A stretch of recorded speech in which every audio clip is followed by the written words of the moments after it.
People often think Australia is where you can die right in your home without doing anything. Here, spiders rain down from the sky, and a 16-foot python does gymnastics in the backyard. Snakes are one of the big things in Australia because there are more than 150 venomous snake species here. Some are even the deadliest in the world.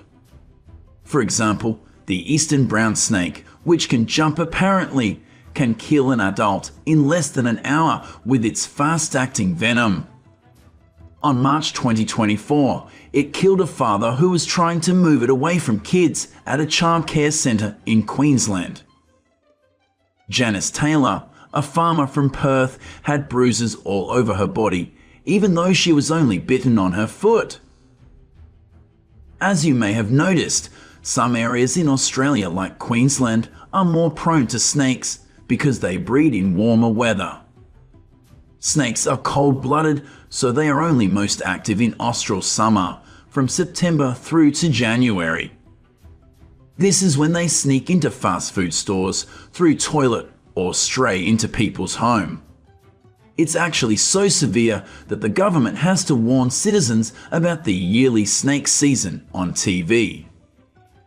As the world's climate becomes warmer, snake season has started earlier than usual, and there are many reports that the number of snakes in this country is increasing every year. But the city still isn't snakes' favourite place. These creatures love the outbacks and farms near bushes and streams. According to Northwest Hospital and Health Service figures, 2024 is witnessing an 85% increase in snake encounters in the outback, which has kept local snake catchers here more busy for the past few months.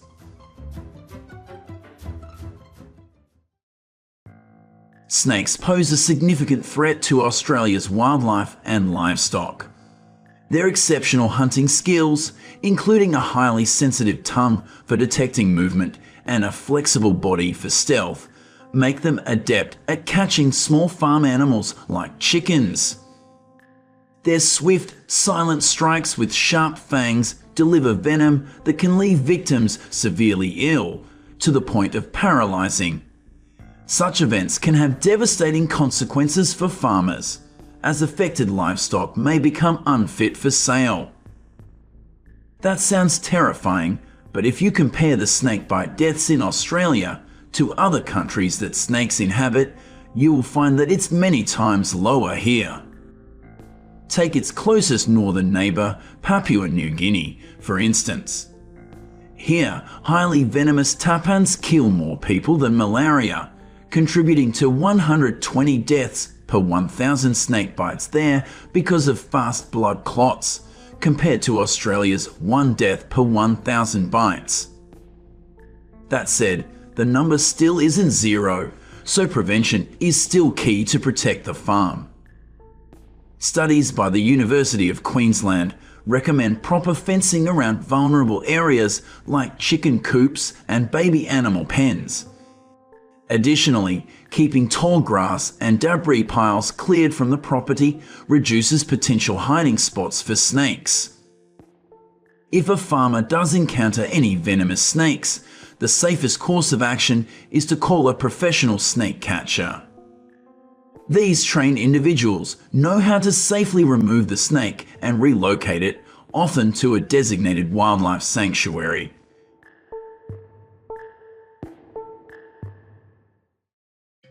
So now you may ask, why do Australian farmers have to do all these complicated things when they can just eat it like these people? Well, this may have been a solution in many countries, but it's not that easy to execute it in Australia for many reasons. Many farmers say it's mainly because of the last one. The first reason is that Australian farmers aren't used to exotic meat, and history can back this up. When the French invented canning in the 1790s, some very exotic canned goods became particularly famous in Queensland.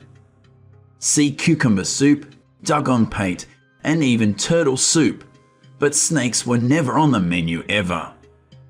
Now, almost 3 centuries later, they still shake their head, even when python farming for meat and skin is well established in their neighbouring countries like Vietnam and Thailand.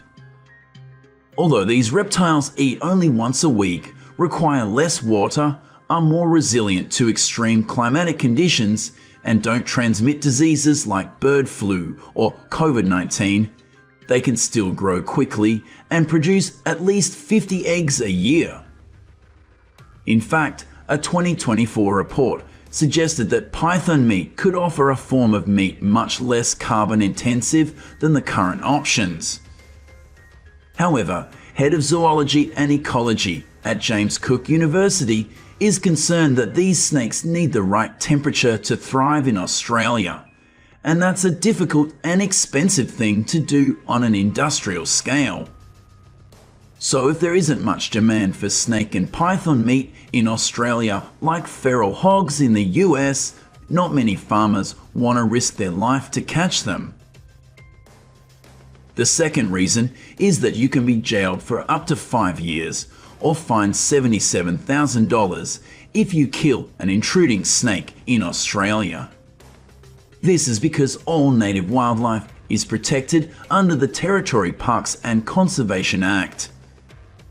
The only exception is when a snake is super close, like within 100 meters, and trying to attack you or your livestocks. But you know, most snakes in Australia are scared of people and would rather bolt away than fight. Statistically speaking, most farmers who get bitten by snakes in Australia are trying to catch or kill the snake in the first place. And even if the law doesn't ban it, cooking snakes is dangerous. First, you have to be okay with touching it, then there's the skinning and butchering part. But I guess most Australian farmers can do this because it's part of their skill set. The only tricky thing is how to process venomous snakes. Well, you can technically eat most snakes, even venomous ones, because their venom is only deadly if it gets in your blood. But one exception is the garter snake because it absorbs and stores the toxins of what it eats. However, these snakes live in America, not Australia. If you catch a venomous snake, remove the head where the venom glands are located. Larger snakes are easier to prepare, but many people consider them not worth the risk for them and their livestock. The final and most important reasons as to why Australian farmers don't eat snakes is that snakes are actually helping them. Farmers have a tough enemy, which is rodents. These little critters steal away the farmer's future by munching on crops in the storage and spreading diseases by carrying around tiny hitchhikers like parasites. Other creepy crawlies like slugs, aphids, and beetles can also damage crops and ruin the entire harvest. Australia faced a significant challenge during the worst ever mouse plague in 1993. It was a disaster. Millions of dollars worth of crops were destroyed, and farms raising animals like pigs got hit especially hard. But snakes can be like natural superheroes when it comes to fighting these pests. Recent research from 2024 suggests that snakes can actually scare away rodents and keep their numbers in check. These slithering hunters can catch and eat a whopping 3,860 wild mice per square mile of land every year. And scientists think that number might be even higher, because snakes can squeeze into all sorts of hiding places where mice like to nest. All this snake-powered pest control adds up to a big boost for farmers. Studies show that having snakes around could save farmers as much as $2,500 a year. But it doesn't just stop there. Believe it or not, snake venom, the very thing that makes them deadly, is being used to create medicines that save many lives. Scientists have already created 6 different medications around the world using toxins found in snake venom. A toxin from Australia's eastern brown snake is being tested to see if it can help stop people from bleeding too much during surgery, especially those who are already taking blood-thinning medications.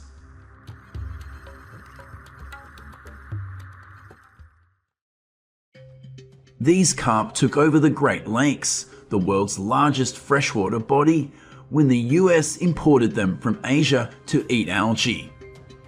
Together with other invasive animals, they destroy the environment, choke out other species, and threaten humans. Every year, they cost the world $1.4 trillion worth of damage, equivalent to 5% of the global economy. So who are they, how did they end up here, and why don't American farmers eat them?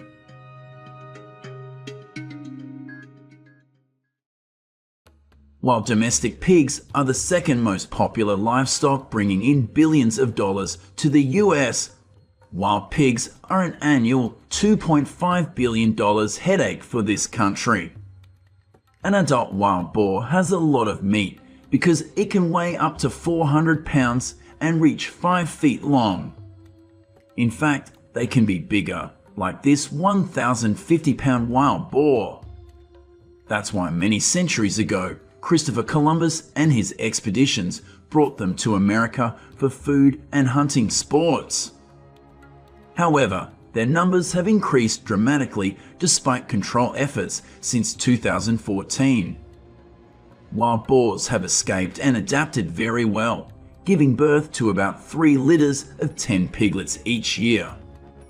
Today, there are about 6 million to 9 million out there, and Texas is the state with the most wild boars, about 2.6 million. About 50 miles east of Waco, Texas, a large field had several holes up to 5 feet wide and 3 feet deep. Grasslands originally intended for livestock are now seriously invaded by weeds.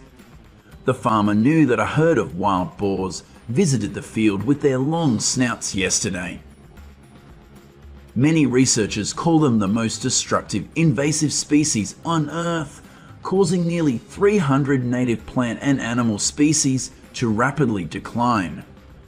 They sometimes appear in places they aren't welcome, such as golf courses, in front of people's houses, and a plane runway in 1988. Because of that, Texas has allowed farmers to kill wild boars year-round without limit. Many methods have been used, from remote-controlled traps to hunting from helicopters like famous pig hunter Ted Nugent. This farmer trapped about 61 wild boars last month, but a quality trap system also costs more than $350,000 USD. And under hunting pressure, smart wild boars know where to hide for safety temporarily. Texas has also allowed farmers to capture them alive and send them to slaughterhouses or restaurants as exotic meat dining, like this wild boar pepper pot dish at Caribbean Cange restaurant. However, many people are still afraid of eating wild boar meat because of flavor and hygiene issues. They think that wild boar meat is hard and smelly. Actually, this strong odor is only from old male pigs with a lot of testosterone hormone. So you should only choose young pigs or just cut off that part when processing and the odor will be significantly reduced. Additionally, because wild boars will eat almost anything, they can carry nearly 40 different types of parasites. Swine brucellosis and pseudorabies are the most problematic because they are easily transmitted to domestic pigs and pose a threat to the pork industry. However, this can be completely avoided by cooking wild boar meat over low heat for a long time. If cooked properly, wild boar meat won't be gamey, but sweeter and firmer with 1/3 less fat. Every year, Texas holds the Wild Hog Cook-Off in Cotulla to vote on the best wild boar dish and help people get familiar with this type of meat.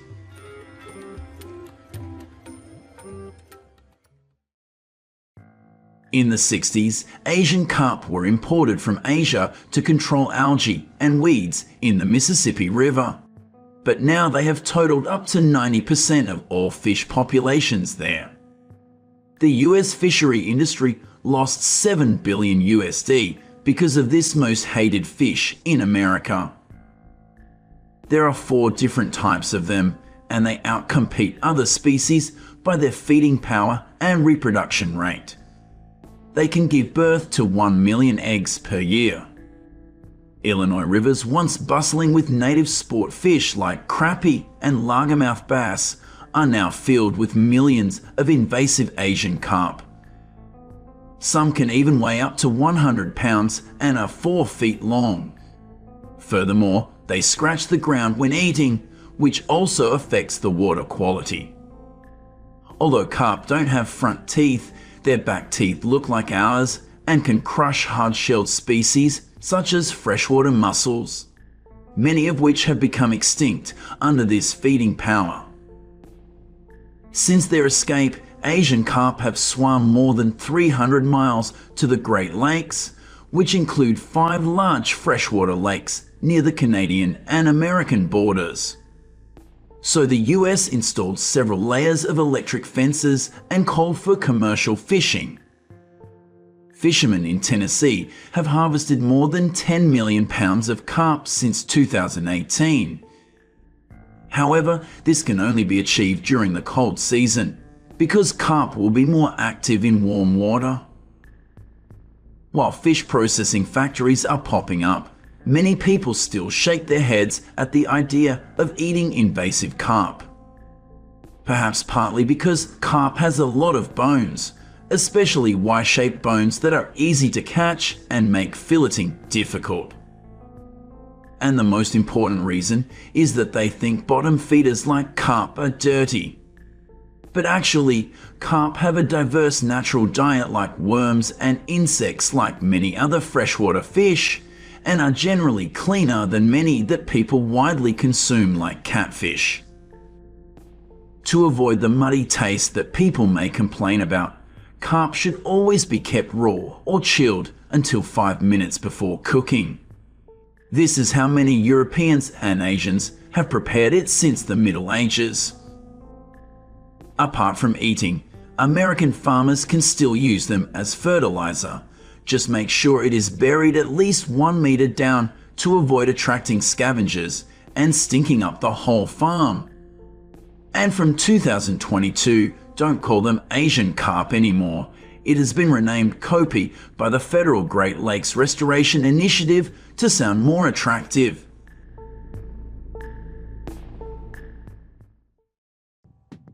Every minute, a coyote is killed. Although they are not prolific breeders, with only 1 litter of at most 7 pups born per year, their number is so large that people have organized large-scale hunting competitions since the 40s to reduce it. Now, more than 500,000 coyotes have been hunted each year in the US, making them the most killed native mammals.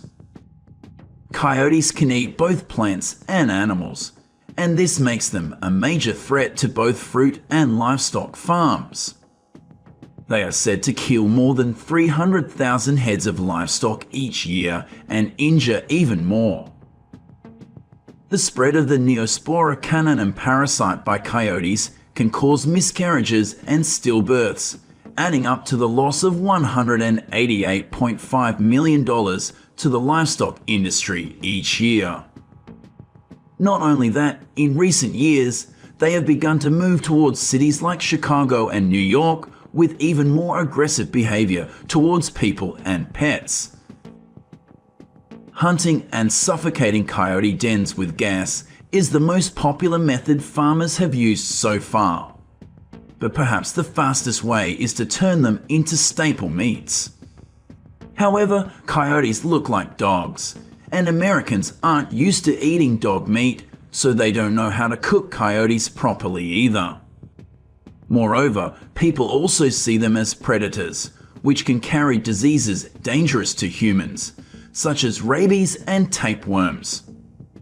Therefore, the government still restricts the hunting and sale of coyote meat for commercial purposes.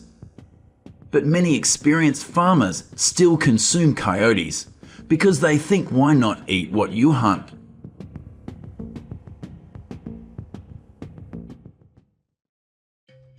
In the 80s, these Southeast Asian pythons were brought to the Everglades, Florida as pets.